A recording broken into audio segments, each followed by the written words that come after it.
Kalau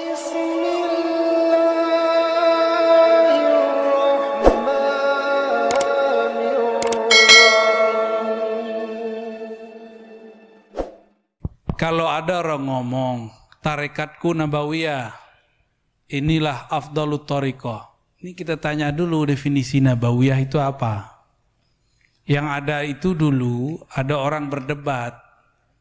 Ada satu thariqat mengklaim thariqat dia paling Muhammadi, paling Ahmadi. Yang lain tidak. Karena imamnya secara yaqzah, secara sadar pernah bertemu Rasulullah SAW. Oh, kalau begitu saya sering dong. Bukan karena seorang imam sering ketemu Nabi lalu thariqatnya paling cepat. Ya. Wali itu milik Allah. Allah itu maha kaya, suka-suka Allah. Bisa jadi fulan, bisa jadi fulan, bisa di masa dulu, bisa sekarang. Dan semakin akhir zaman, rasa dan kejadian itu akan tambah sering. Maka kalau ada orang mengklaim thariqat imam saya paling dekat karena dia ketemu Rasul, betul, imammu, kamu kan belum. Kalau kamu merasakan seperti imammu, baru thariqatmu Muhammadi, Ahmadi, Nabawi, terserah namanya apa lagi, Maduri. Jadi ada thariqah, dia mengklaim thariqatnya paling dekat ke Rasulullah karena langsung ke Nabi Khidir atau langsung ke Nabi Muhammad. Nggak apa-apa, itu kan imamnya. Yang sekarang ini khalifahnya, wakil talqinnya, ustadznya, muqaddamnya, apalagi istilahnya mursyidnya, dia merasakan sampaikah dia kepada maqam imamnya itu. Kalau dia sampai, maka thariqah yang dia pakai sekarang itu juga disebut Muhammadi atau Ahmadi atau Nabawi. Kenapa ke imam itu boleh, ke imam lain nggak boleh? Kan harus ada dalil yang kuat dong, yang mentaksisnya, yang mengkhususkannya. Nah, maka fanatisme ini kadang-kadang berbahaya. Ya. Kita tidak boleh fanatik kepada satu imam. Cinta boleh. Cinta imam bahkan wajib. Sepakat nggak? Cinta imam wajib. Karena imam adalah syiar-syiar Allah di muka bumi. Tapi fanatis tidak boleh. Seperti yang dikatakan dulu oleh Imam Abu Hamid Al-Ghazali. Maqam ini bukan khusus untuk para nabi dan wali-wali tertentu. Siapa saja nanti dapat mencapainya jika dia dibimbing oleh guru yang juga seorang wali. Wali-wali Allah itu udah biasa ketemu Rasulullah.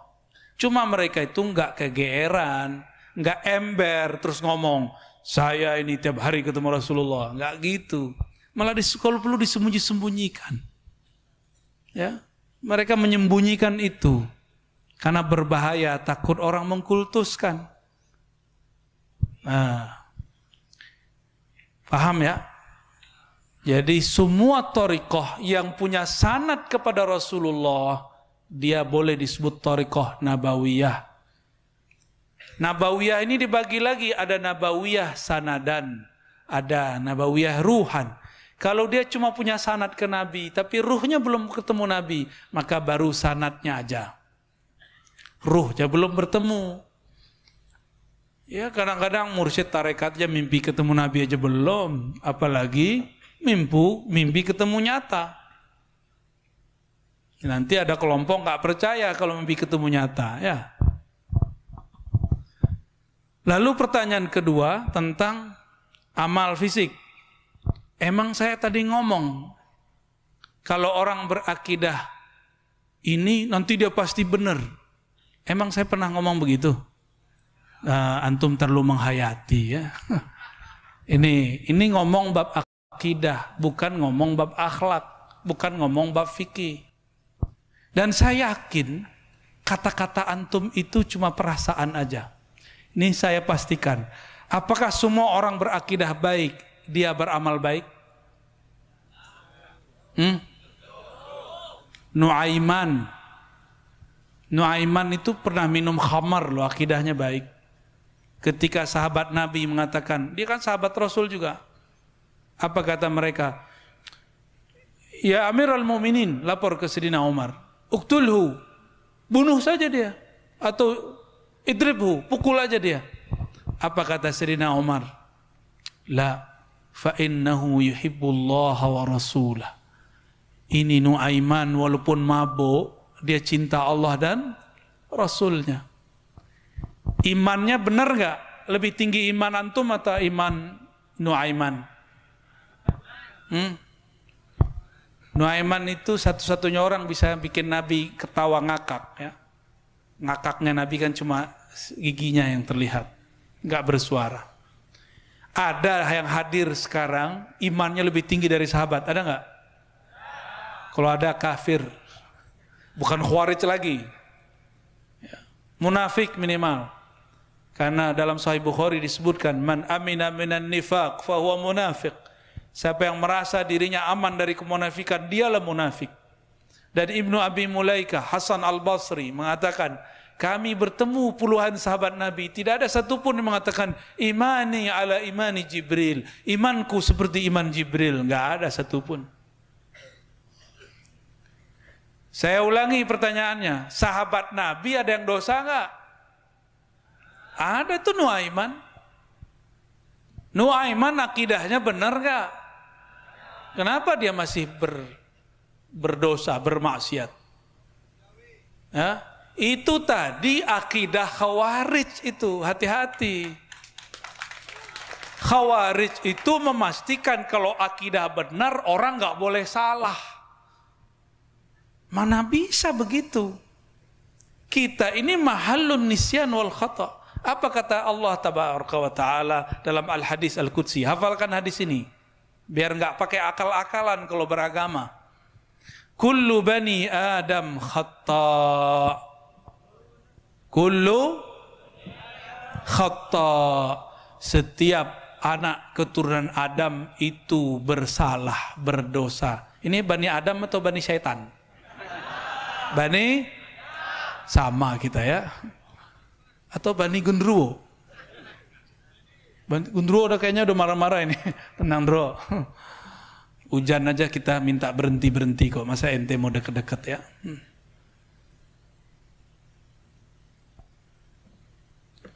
Lalu wa kullu ya, kullu bani Adam khata' wa khairu khata'in at-tawwabun. Setiap anak manusia pasti punya salah. Setiap yang bersalah, yang terbaik dari mereka adalah yang bertaubat. Jadi baik itu tidak hanya taat. Baiknya orang maksiat kalau dia taubat. Buruknya orang taat merasa taat.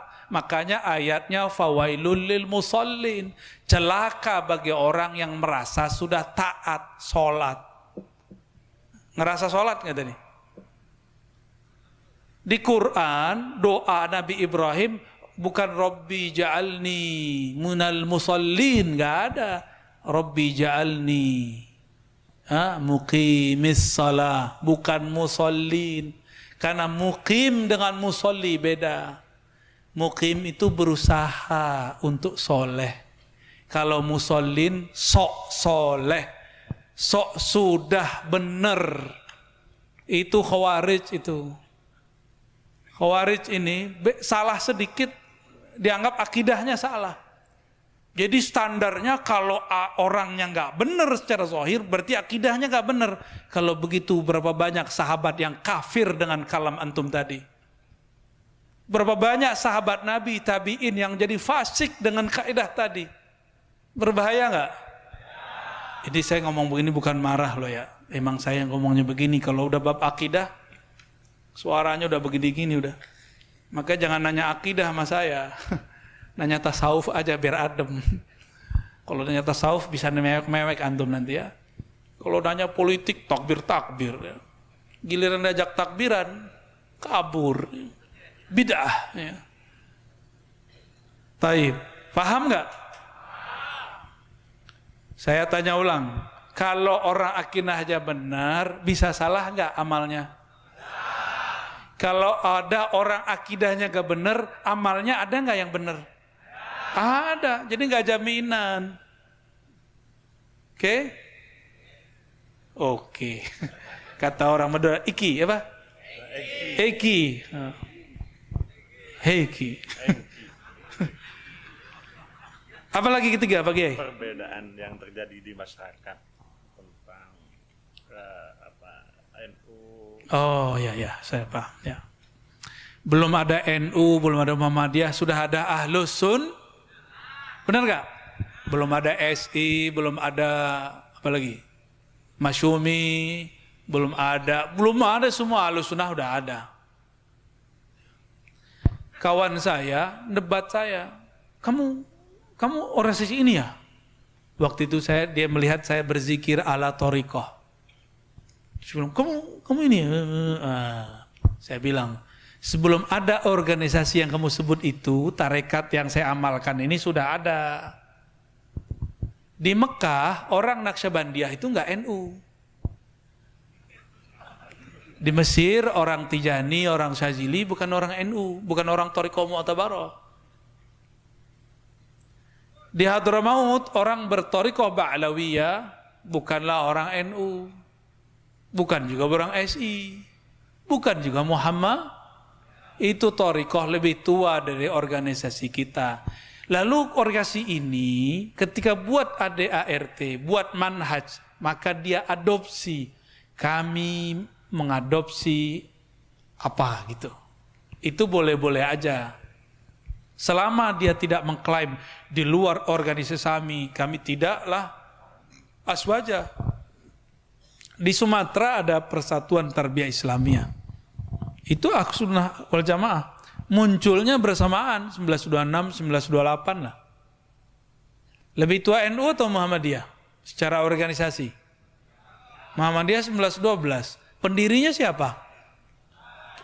Teman siapa? Hadratus Syekh Syamsari. Mereka berdua murid Syekh Saleh Darat, kawan dari Syekh Khada Khalil. Maka Muhammadiyah itu saudaranya Aswaja. Dulu, kalau sekarang saya nggak tahu. Sekarang mungkin sudah berubah. Mungkin juga masih. Wallahu a'lam bis. Yang pasti Muhammadiyah awalnya Ahlus Sun. Kalau sekarang nggak tahulah ahlu apa. Wallahu a'lam, saya nggak ngerti. Ya. Jadi tidak ada namanya klaim satu kelompok, satu organisasi menguasai akidah Ahlus Sunnah. Kalau begitu Syekhul Azhar nggak Ahlus Sunnah dong, dia nggak NU, dia nggak SI. Ya, Ahlus Sunnah ini rumusnya sederhana, berakidah Ahlus Sunnah Asy'ariyah Maturidiyah, bermazhab yang 4, dan terakhir bertasawuf. 3 aja, gampang nggak? Coba diulangi. Ahlus Sunnah apa aja? Berakidah Asy'ariyah Maturidiyah, bermazhab fikih yang orang Madura pilih yang mana?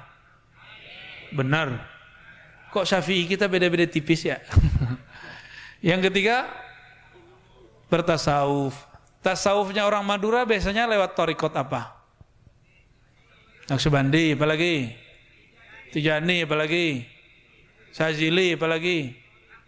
Syatori, apalagi? Khawarij masuk? Ya jangan masuk lah. Itu semua thariqah mu'tabarah. Maka siapa yang berthariqah itu thariqahnya thariqah Ahlus Sun. Itu cuma untuk mengecek aja, ini thariqahnya Ahlus Sunnah bukan. Jadi kalau ada organisasi kita cek, ini Ahlus Sunnah enggak? Bukan berarti Ahlus Sunnah itu dicek dengan organisasi, bukan. Organisasi bukanlah standar Ahlus Sunnah. Ahlus Sunnah itu justru yang menjadi standar, lurus organisasi atau tidak. Jangan dibalik ya. Jangan dibalik.